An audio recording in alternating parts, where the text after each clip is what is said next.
The Butterfly's Dream by Kerber's 314, Chapter 29, OP Ed. You will know my pain.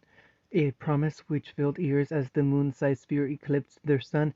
Everything was so still that things felt as if they had always been that way, as if darkness was forever the monarch over a motionless and cold world. There was no point in running, for everything was fixed in that snapshot of horror. No, it was simply so large that everything just appeared to be frozen in time by comparison.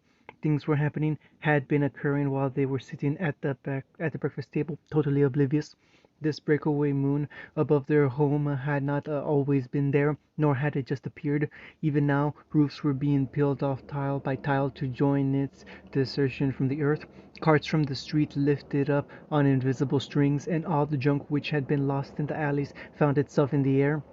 There was there was activity beneath the stillness, ninja crawling to and fro, towards and away from snakes of smoke, becoming tangled up in that giant ball of yarn. In the sky, everything seemed to revolve around that incapacitable nexus which threatened to swallow their universe whole. Where is the Jinjuriki for the Nine Tails? Where is Uzumaki Naruto? Naruto! This was not a dream, a world where he could do nothing. This was the horrid reality which he was obliged to action.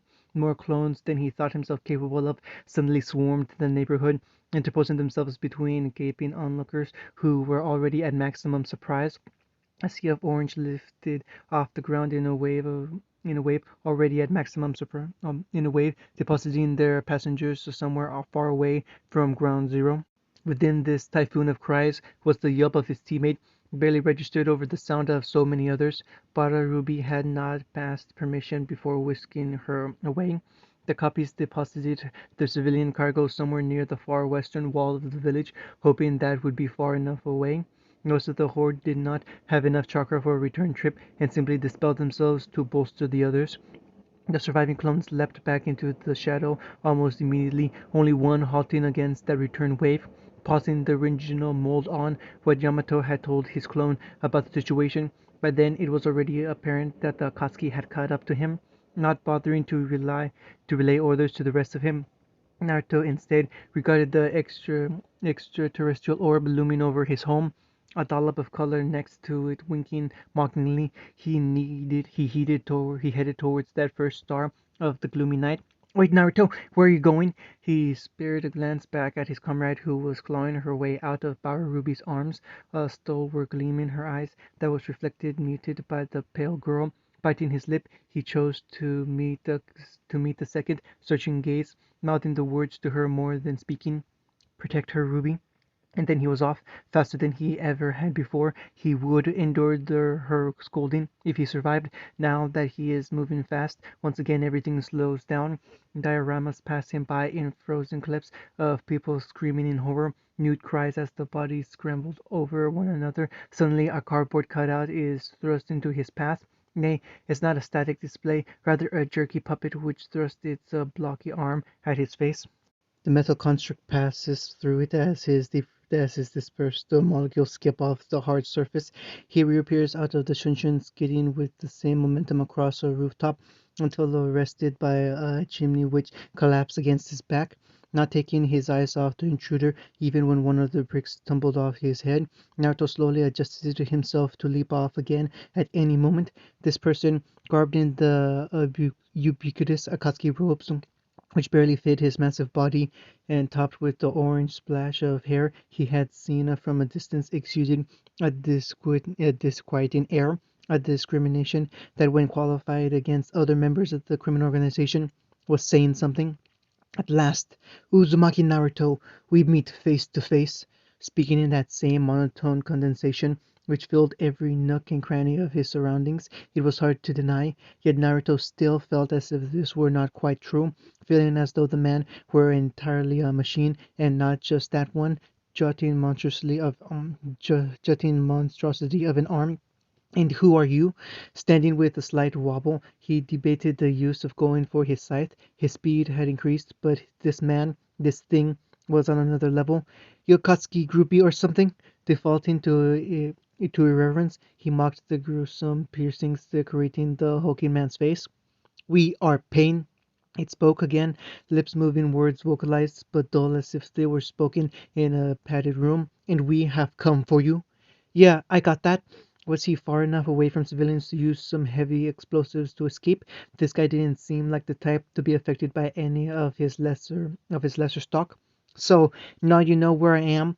Think you could tell your buddy taking the giant spitball to shove it where the sun don't shine?" "There is no point in stalling, Naruto-san." The younger man flinched as his ploy was so easily picked out. "Everyone in this world will know true pain soon enough."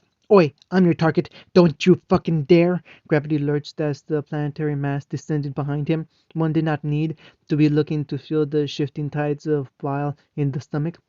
He tore his gaze away from the Katsuki for this occasion as the sphere built from the elements of Konoha was about to be used against her. "No!" It was a newfound kind of horror to be subjected to this unfathomable scene and not be able to lift a finger to stop it. Even when he had felt helpless to stop things before, at least there had been someone he could rely upon, an extension of his will in the other plane. This was his world, and he was but a hungry ghost reaching out impatiently at something that was already gone. Everything happened too fast, the ground practically leaping up to meet its fate. No, wait, it wasn't just dirt, but wind, water, fire, and a cosmos of other colors came to intercept. In the center, a vortex of nether jabbed a pinhole in the falling rock, sucking the inside out like it was just a hollow balloon. They were saved. But how? So many things today had defied logic that he did not stop to contemplate any more. Not entirely delivered from the wrath of the heavens, the dwarf moon exploded under the combined assault of 1,000 jutsu, unleashing a rain of fire and brimstone upon the buildings. It didn't matter, they would survive, and Naruto would use this distraction to turn the tide in his own battle. Yes, the giant half-metal man was fast, but Naruto had spent his whole life comparing to an impossible goal, and anything underneath that paled in comparison. Radiant Thorn sunk once, twice, thrice times into the vulnerable flesh of the man, and twice more into the exposed circuitry of the machine. Knowing such technology from Remnant, the appearance didn't faze him, not even when the man mutated his other arm, and then his leg, and a tail of concentration fire sprouted from his hind quarters. Breaking away with a back flip and sticking the landing with the scythe held out to the side, he smirked as the arm-mounted energy weapon pointed at him started to glow. Whoever this person was must have thought him a total bumpkin. Little to know, he was probably the one more qualified in the entire village to deal with this kind of threat. Turning his back as the explosive note detonated on the man's arm, Naruto caught the sudden updraft and let it lift him further into the fray. "Cannonball!" The cry penetrated through the fog of battle, though it wasn't until a giant toad spawned in the middle of the air did anyone notice of the blonde scythe wielder entering the fray, hitching a ride on its back. The scarlet and salmon-colored amphibian headed straight for a massive bird with a turtle-shaped beak that was picking at several leaf shinobi, throwing ineffective weapons and techniques at it. The avian barely had time to squawk and flap its wings once erratically before the Asumata-wielding summon crushed it under its girth. "Kakashi Senpai!" Recognizing a shock of gray hair amidst the ants of grappling on the ground below, he leapt off the toad's back and midway through his fall appeared next to the Jonin. "Naruto!" The old man sounded and looked alarmed, a far cry from his almost criminally aloof demeanor, both eyes exposed, looking at Naruto with sweat beading down the bridge of his nose and into the iconic mask. "What in Kami's name are you doing here? Akatsuki is after you. You need to get as far away as possible now, and let them go through the rest of the village to get to me. Fat chance!" He narrowed his eyes at the calm individual opposite them, eerily familiar orange hair, shading eyes that would have looked bored except for the pulsating rings faced in Konzati. It was obvious that Kakashi was more than reluctant to accept this logic, glaring down at the bullish teen, though he was forced to change his mind as the two of them were suddenly drawn in the other direction by an unrelenting pull towards the orange-haired man. Less winded than his superior, Naruto was quicker on the uptick to grab the man's hand and flicker out of the invisible riptide before the two of them could become impaled on the carbon black spikes which were jutting out of the orange-haired Katsuki robes.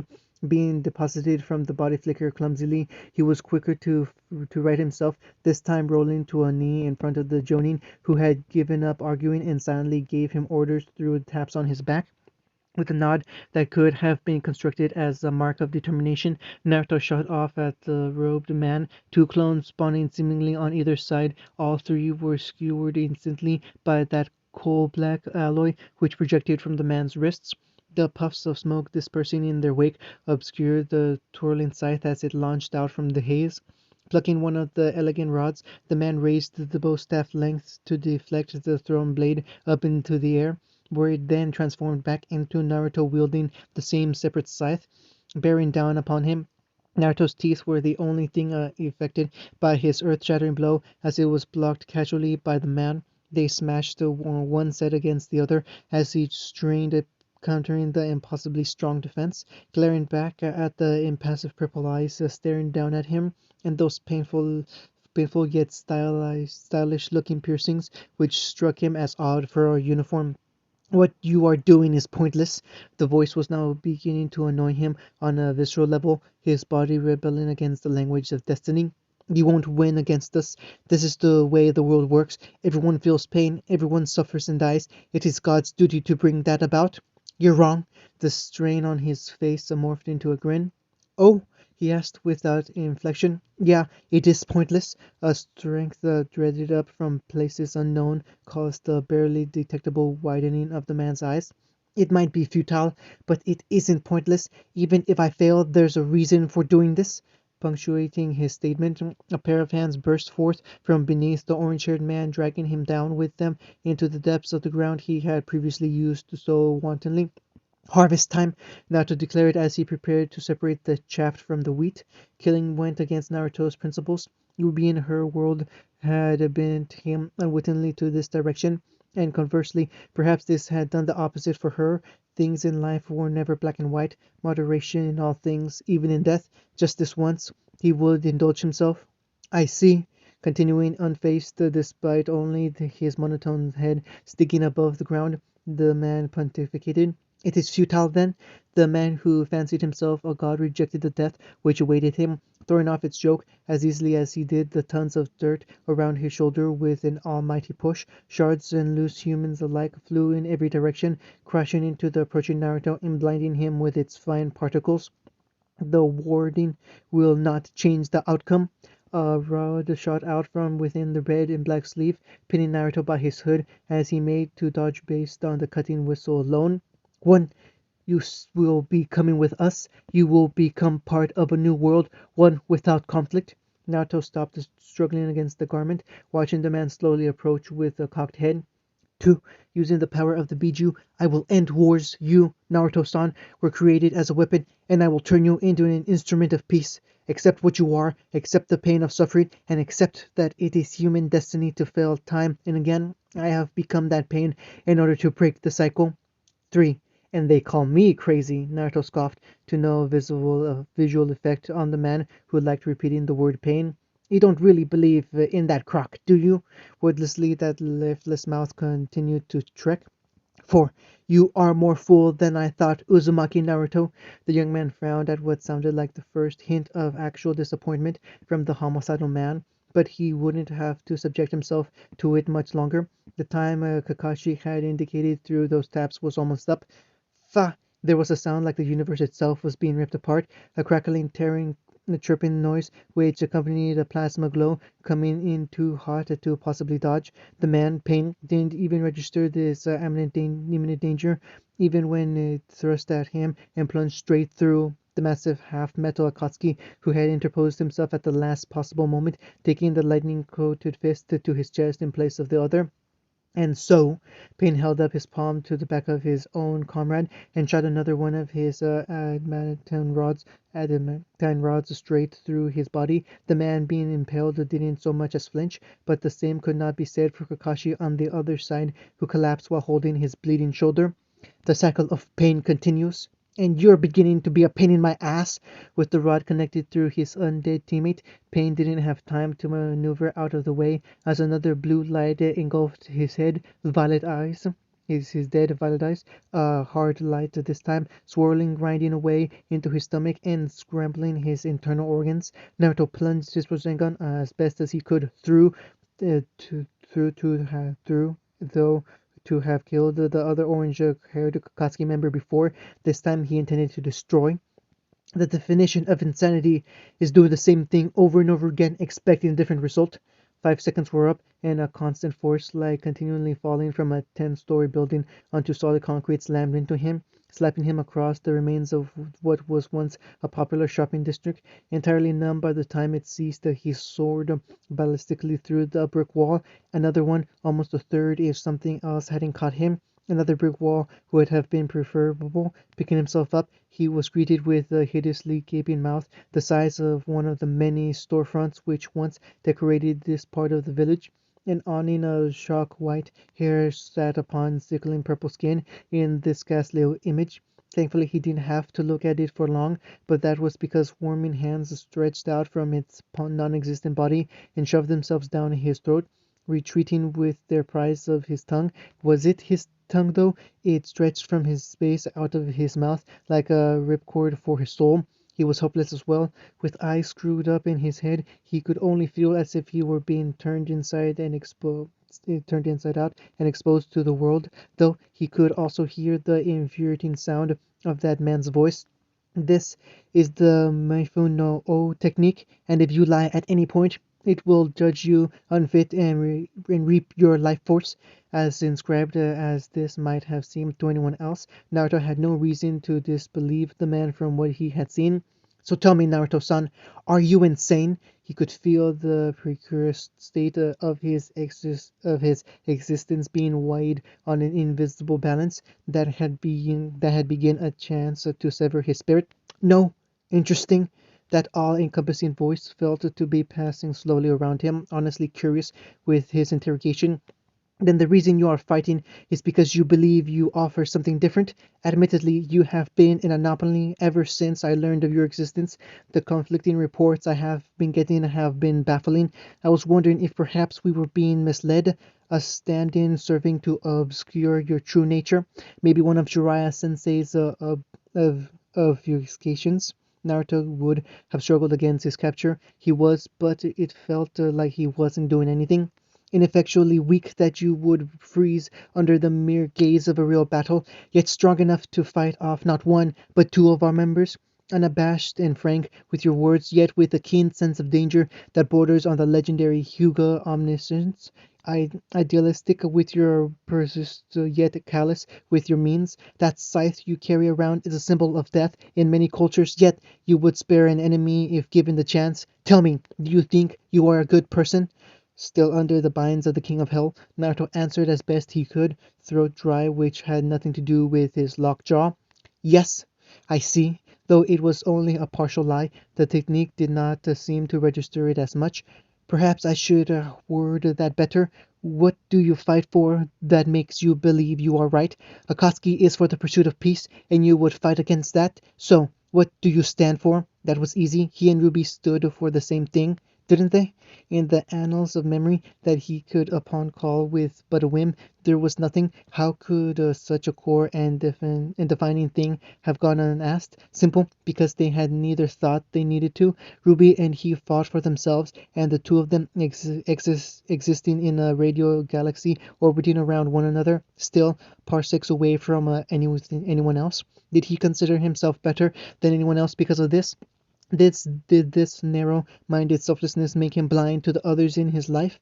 The answer was an empathetic yes, a heartbroken yes when Tintin had confronted him about it. He'd been trying to fix this issue because he didn't just want to live for himself. The more people he brought under his umbrella of protection, the more he lived life, and the more lives he lived through Ruby's eyes as well as his own. I want to make a beautiful world, one which had everything, the good and the bad. He wanted to feel it all. How droll. I was expecting more. It turns out you're not as interesting as was made out to be.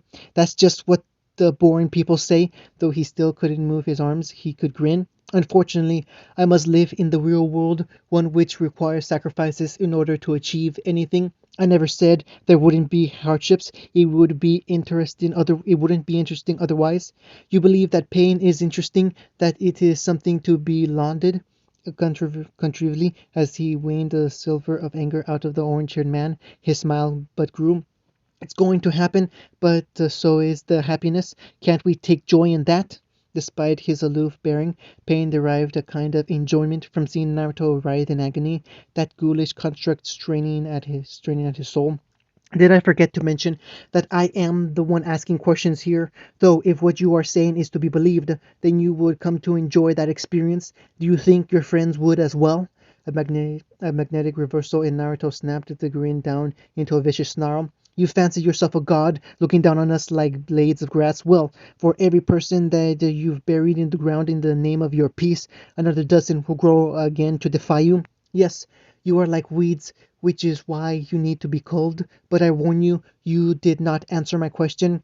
Then how's this? You're never going to find out because I'm not going to let you hurt them. And how do you plan to do that? What is your ingenious new strategy to bring about a beautiful world? Simple, with blood, sweat, tears, and my own hands. Hands from all around arrived to sever the hold the death god had on him, to deliver him from evil. Not the hands of God, these were but the tools of rebellious mortals, brandishing steel chakra and calluses as thick as gloves. They wrenched their comrade free and drove the ringleader back. They bore his weary body, supported him despite it all. For all your talk, you seem very willing to let others suffer in your place. There was no desire to see the bitterness in that purple gaze, so instead, Naruto looked up to those gathered around, the faces of his comrades and their hands gently lifting him to his feet, determined looks etched at every glance, as resolute and sure as the grip they had on him, unable to let go. You dropped this? With a patient smile, Tintin handed over his blade, which he took into possession, fingers tightening against what was an extension of himself, an extension of Ruby, all the way into this other world. Thanks, he said simply, turning back to face Pain, who was being backed by his own entourage, a gaggle of faces and bodies, all with that shock orange hair and disfiguring piercings, and those same ringed hollow stares.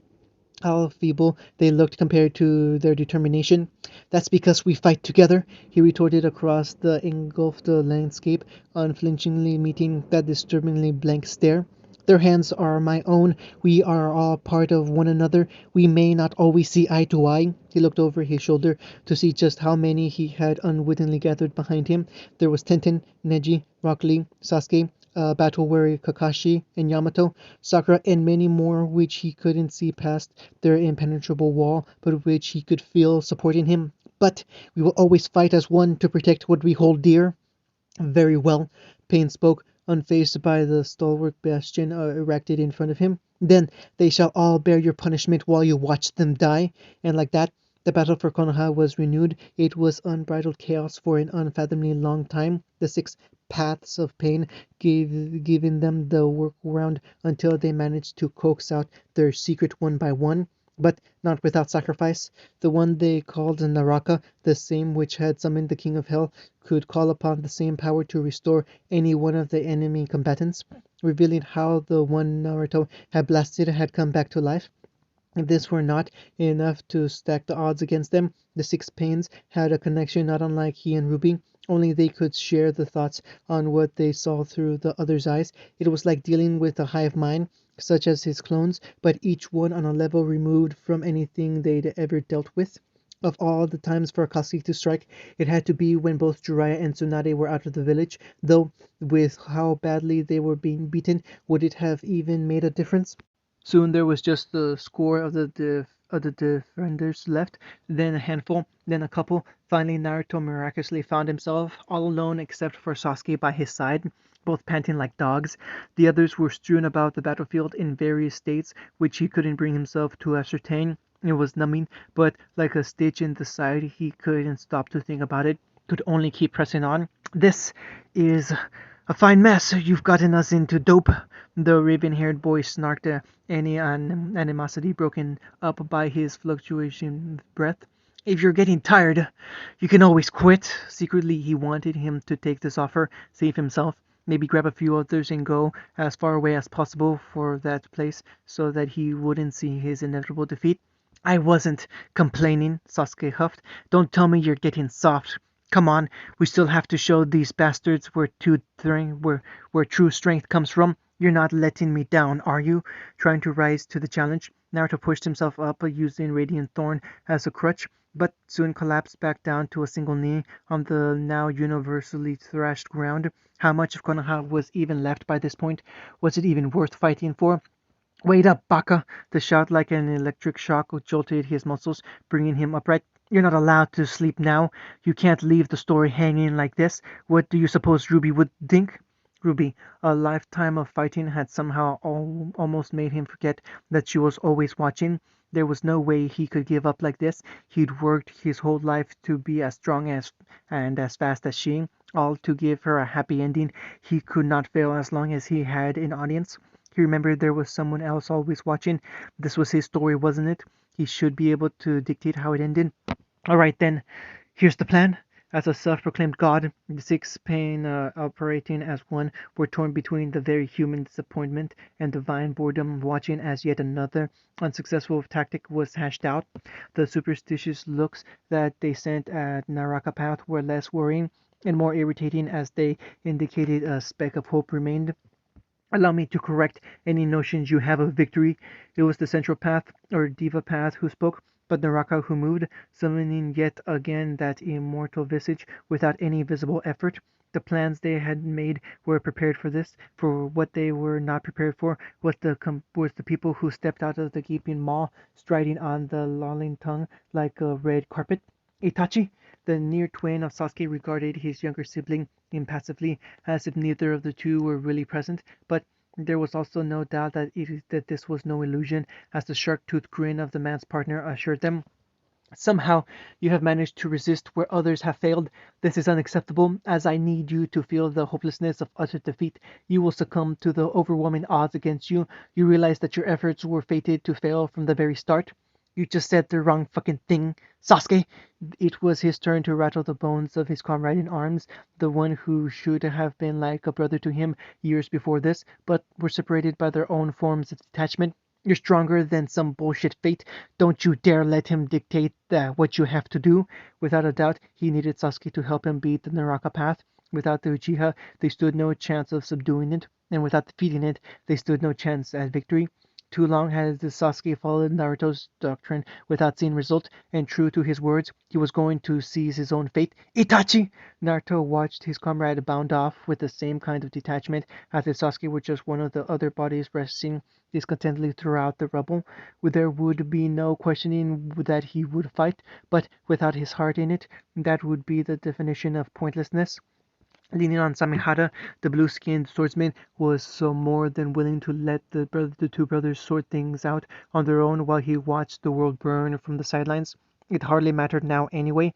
I hope after all this you begin to see my point, Naruto, walking almost casually across the war-torn landscape, hardly shifting his robes, which didn't possess even a nick or scratch. Not only was your effort doomed to fail, but it was unsounded to begin with. Humans will always choose hatred over love, pain over contentment. The latter is an illusion all too easily dispelled, which is why I need the power of the Biju to make that fantasy everlasting and thus bring about peace at last. What was real? Had any of his efforts ever been true, going through the motions of training, trying to become stronger did not amount to anything in the end, for all their rebellion against the hardships which life dealt with them? Was it not fate itself that brought him and Ruby together? What of free will? Maybe life itself was the greatest illusion. Millions of stories already penned down in some forgotten manuscript, reams of them concluded and locked away to never be seen again. Life, a tale without a reader. Pointless. If that was the case, it wouldn't matter which one of them walked away from this confrontation. Even Ruby would someday forget his story if he were not there to remind her. The history of his world ended with him, though if hatred were all that was written about, would it even be worth remembering? No! The simple words stopped pain in his tracks, hiding those previously divine eyes behind a blink. I'm not going to let this story be one of pain and suffering. It's not going to be one of without hope. And even if I don't succeed today, rest assured that others will know about it and take up the fight, because life always finds a way. He grinned and planted the heel of his scythe in the ground. Because we are like weeds, and eventually we will overcome the devastation people like you cause. Both he and Pain blinked at the same time, though when he opened his eyes, it was met point blank by the all-encompassing purple irises, each ring like an asteroid belt surrounding the center of a galaxy. Dead space, a vacuum. Up close, it was almost beautiful in a way, at least until the blow smashed him in the hollow spot under his chest, forcing the blade out of his hand and causing him to crumble in a dark heap alone. Absurdity! For an ending line, it wasn't bad, almost poetic in its brevity. This is not just some dime novel, though, not just his story, and thus not where it leaves off.